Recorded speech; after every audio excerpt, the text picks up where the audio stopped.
Ay, nako. Ma'am Kat! So, yun guys, meron na naman tayong panibagong PC build. So, baka gusto nyo matuto sa kung paano tayo mag-PC build. So, una is ito. Open na muna natin yung kanyang SSD. Ito yung ating SSD, which is NVMe. Then, yung ating RAM. And then, unahin na pula muna natin yung ating motherboard. Maalog to. Ay!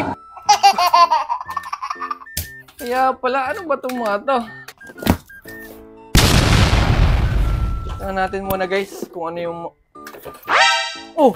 Meron pang pagkain dito. Ay, nako. Ma'am Kat! Ano yun? Ito, ang hilig mo talaga mag-recycle ng mga box. Magpi-PC build ako. Tinan mo tong PS natin. Bakit may mga pagkain dito? Kape at cup Bakit noodles. mo kasi yan? Hindi ka nagtatanong. Yung lagay natin ng pots, may baso pa. Pagre-regalo ko yan. Ito pa malupit, oh. Yung PC case natin. Ano to, ukay?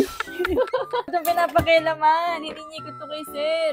Ano ba naman yan? Minsan na lang ako mag-PC build. Magbibideo nga tayo.